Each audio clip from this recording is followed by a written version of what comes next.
Halo guys, jumpa lagi dengan gue Davin dari Workshop Elika Otomotif. Hari ini kita akan bahas mobil Honda ya. Jadi bukan diesel lagi, tapi hari ini Honda nih. Ini Honda HR-V terbaru, mesinnya 1500 yang udah DOHC ya, dual overhead cam.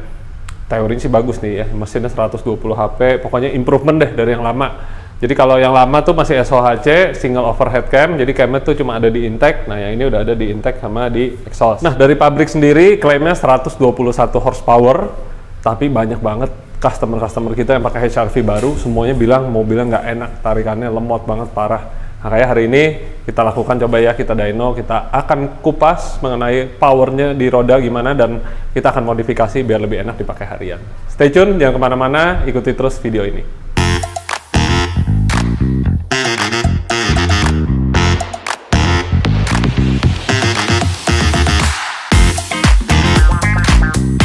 Kalau kita lihat mobil ini, yang baru ini, menurut gue improvementnya cukup banyak sih ya. Karena dari L15 yang lama sendiri di HR-V lama, itu mesin yang sama. Kayaknya kalau dipakai sama dari GL8, GK5 itu mereka tuh udah kayak hampir 10 tahun ya. Jadi mesinnya itu lagi, cuman dirubah. Kayak penempatan box filter, segala macam. Nah, kali ini mesinnya baru nih. Yang ini sama dipakai mobil city hatchback. Cuma kali ini dipakai di mobil HR-V. Padahal yang HR-V ini sebenarnya udah ada juga yang di luar negeri itu yang menggunakan hybrid, yang tipe mesin ini. Terus satu lagi tuh yang mesinnya turbo. Tapi yang turbo mungkin nanti akan kita bahas lagi di lain video, karena hari ini kita mau bahas yang 1.5. Nah kalau dilihat dari sini ya, box filternya aja menurut gue ini bagus banget, karena dia bener-bener box filternya ini sealed air. Jadi udaranya nih kalau kita lihat ya guys ya, ini kan throttle body ini. Nah, udaranya itu langsung dia vakum sedot dari sini nih. Dan ini dapat udara fresh air langsung dari grill depan. Jadi agak sayang menurut gua kalau dibikin jadi open filter terbuka, yang ada nanti malah ngempos dan juga berisik karena malah nyedot udara panas dari ruang mesin, dan di belakang sini tuh langsung header tuh ya. Itu header mesinnya. Downpipe-nya kita bilang. Nah, kalau dibuka di situ yang ada malah ngempos, jadi nggak enak. Menurut gua lebih baik solusinya tetap menggunakan box standar, hanya saja diganti filter udaranya. Nah, di mobil hari ini kita nggak ada penggantian parts apapun, kita hanya akan mencoba melakukan remap ya. Remap, dan di sini tadi kita ada penambahan cyclone di jalur udaranya.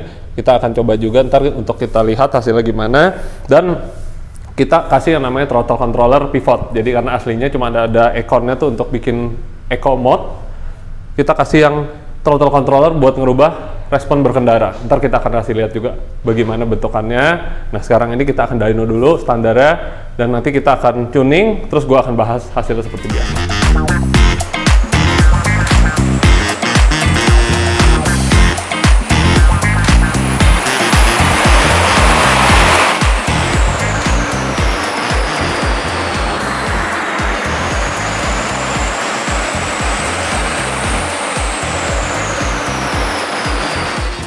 Nah, tadi kita sudah lakukan power run ya, kita sudah tes standar, lalu kita remap, dan yang terakhir kita tadi pasangin cyclone. Kita akan bahas hasilnya satu persatu nih. Jadi yang standarnya ini terukur cuman 73,4 wheel horsepower ya. Di sini nih di RPM ujung nih RPM 6000-an, 73,42. Ya kata pabrik 120. Wah, jadi lossnya ternyata banyak banget guys. Menurut gue ini karena CVT-nya ini sendiri ya, transmisinya ini menghilangkan power, dan juga mungkin karena bannya ini velgnya dia menggunakan 17 in, sehingga tenaga yang dihasilkan mesin drop banyak. Tapi feeling gue ini lebih dari transmisi CVT-nya nih. Nah, terus setelah itu kita tuning tadi di sini menggunakan EP Tune ya, oktannya 92 aja. Tadi kita dapat power gain-nya juga udah bagus sih, dari bawah itu beda sekitar 3 sampai 4 WHP ya, karena hasilnya on wheel. Jadi jangan kaget lihatnya kecil angkanya.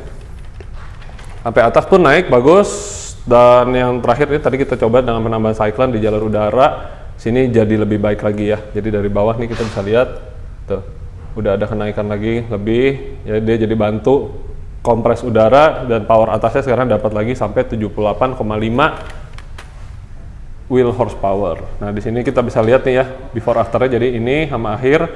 Kalau kita mau samain dengan pabrikan punya ini data, jadi standar itu kan tadi 73. Nah ini gue harus kali angkanya 1,65 untuk dia keluar angka 120,5. Jadi Ini kita biar gampang ya ngeliatnya on engine nih, sekarang 120 HP dan abis gue tuning plus tadi barang-barang itu kita dapat sampai 128. Lumayan banget guys, jadi naiknya sekitar 6% lah ya, karena mobil NA sendiri tidak menggunakan turbo, jadi kita ngandalin banget timing pembakaran, campuran bahan bakar segala macam untuk menghasilkan power yang bagus. Nah, kalau mau lebih lagi bisa, tapi harus menggunakan oktan lebih tinggi. Contoh oktan 98, 95, mungkin kita bisa naik lagi jadi sekitar 10 sampai 12 horsepower. Dan ini juga masih belum diganti exhaust system nih. Jadi kalau ganti kayak dia punya downpipe, knalpot, mungkin lebih keluar lagi. Tapi yang customer kita ini hanya untuk pemakaian harian, tidak mau terlalu berisik. Jadi gua rasa ini udah cukup banget buat dia daily. Nah, yang lebih berguna lagi sebenarnya kita mau bahas itu adalah di sini nih, kita bisa lihat ya. Jadi yang power aslinya di 6400 itu 120 HP. Nah, kita udah dapat sekarang 120 HP itu dari RPM yang lebih awal di 5700. Nah, artinya kan beda 500 RPM-an. Jadi kita di sininya pun nih power yang tadi di sini nih dapatnya di sini gitu kan. Di bawah juga tuh. Dan tadi di sini lebih awal. Nah, ini yang bisa memberikan efek pengiritan bahan bakar kalau kita bawa nyetirnya santai. Jadi RPM-nya lebih pendek aja, lebih kecil, tapi mobilnya laju lebih cepat. Nah, demikian juga dengan torsi ya. Ini torsi on wheel. Kita bisa lihat nih, yang aslinya di sini nih, contohnya ya, di RPM 5400 dia dapat 85. Nah, sekarang kita dapat 85 itu udah sama dari RPM 3000-an. Artinya kan kita tidak perlu lagi main di RPM 5000 untuk akselerasi. Nah, ini mengakibatkan mobilnya bisa lebih irit bahan bakar dan yang pasti jauh lebih enak dipakainya. Nah, jadi untuk power sama torsi tadi kita udah kasih lihat ya perbedaannya on engine, on wheel. Satu lagi yang gue mau kasih lihat nih, throttle controller. Nah, sekarang gue mau kasih lihat nih guys. Jadi kegunaan dan juga cara kita ngerubah throttle controllernya. Di sini yang kita gunakan mereknya Pivot ya, dari Jepang. Menurut gue ini best throttle controller buat mobil-mobil Jepang, Eropa. Kita pakainya yang ini karena sangat reliable, bentuknya juga compact dan juga pemasangannya banyak banget ke mobil apapun bisa.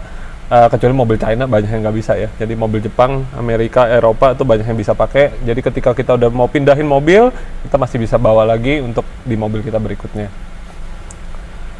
Terus kegunaannya sendiri buat apa? Sebenarnya jadi ini bisa membuat ada 3 mode berkendara baru ya. Jadi yang pertama itu seperti ini standar. Jadi kalau kita gas nih kayak begini nih, ini responnya standar.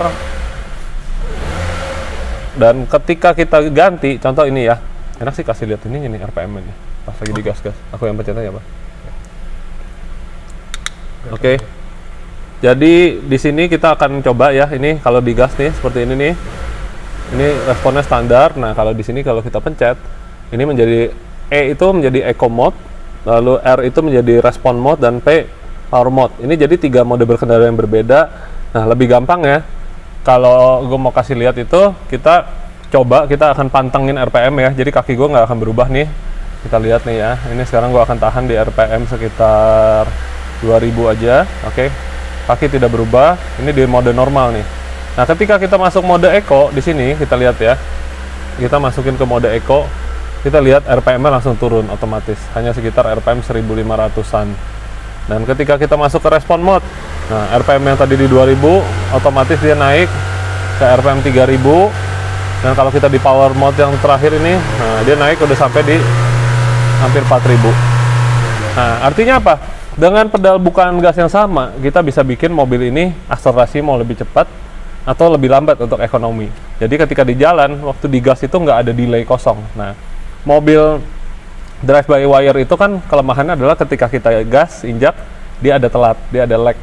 Itu disebabkan oleh drive by wire itu kan ngirim sinyal dulu ke ECU, lalu ECU komando ke throttle. Nah, disitulah terjadi semacam responnya loss. Makanya dengan alat ini, tenaga udah kita naikin ya, dengan tadi kita tuning, kita udah lihat powernya udah naik ya kan, power, torsi, segala macam, tapi kalau responnya masih telat, nggak enak buat dipakai. Makanya jadi kita bisa mainin juga dari situ. Dan kalau kita nggak mau mainin yang ini nih, ini kan tombol Econ ini hanya untuk membuat dia lebih irit dengan cara membuka gasnya lebih lemot.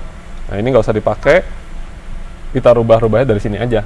Bukaan gasnya pun bisa rubah jadi Eco 5, Eco 1. Ini memiliki level yang berbeda-beda buat jalan yang beda-beda, dan misalnya kayak bebannya lagi banyak, kita bisa tambahin responnya lebih cepat gitu. Tapi kalau sendiri kan respon 1 aja udah cukup gitu. Kurang lebih kayak gitulah. Nah sekarang kita udah selesai dyno mobil ini, kita coba tes yuk di jalan. Oke, sekarang gue lagi bareng sama Bro Rio. Kita lagi mau coba nih, ini yang punya mobil ya. Jadi tadi keluhan awal lu kan lemot parah ya. Agak nyesel nggak beli yang ini nih? Nyesel sih. Mana tadi datang yang turbo lagi ya? Iya. Ngeledek-ledekin mobil ini, katanya dibilang kenapa belinya nggak ya turbo katanya. Nah tapi ya memang seperti yang gue bilang bro, jadi kalau yang manual sama matic, mobil ini tuh yang matic hilang banget power gitu. Iya. Tapi tadi setelah kita udah remap, kasih cyclone sama ini, kita coba ya. Pertama gue mungkin akan tesnya di modenya yang normal nih. Jadi anggap aja nggak ada ya. Kalau strip-strip ini normal. Oke, kita coba nih di D-nya.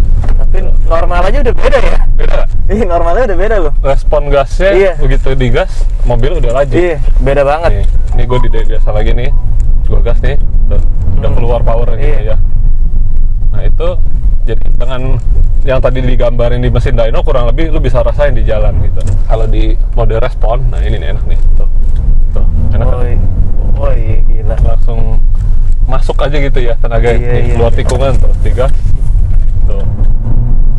Nah ini jadi udah kayak Honda Type R lah kalau Iya. digasnya.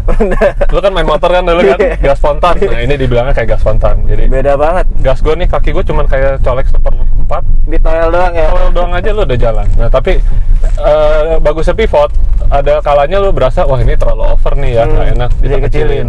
kecilin R2 aja deh, jadi gas kayak tadi tuh. Yang bikin ini tuh gini bro, jalannya lu santai aja tuh, RPM-nya 1000, 2000, tapi begitu digas mobilnya laju. Iya, iya, tuh. iya, iya. Begitu dalemin,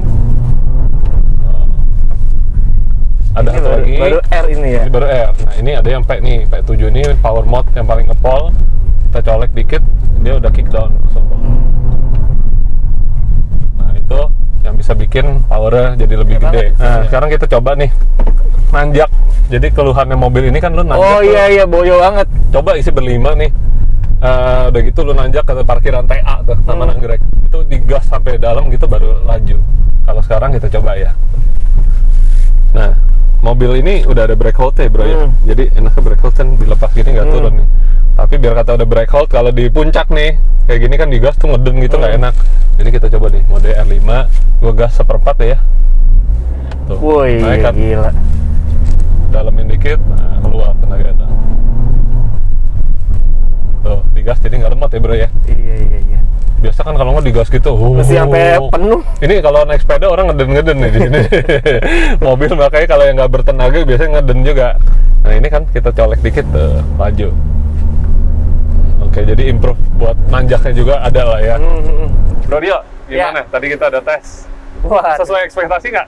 lebih. Lebih malah ya? Lu pikir malah sekedar enteng doang gitu. Iya. Gue nggak ini sih, maksudnya nggak ngira bakal sejauh itu gitu. Betul, apalagi di mode P7 ya tadi ya. Beda Kita banget. bertiga dan tadi apa ya orangnya cukup besar-besar lah kalau ini kita.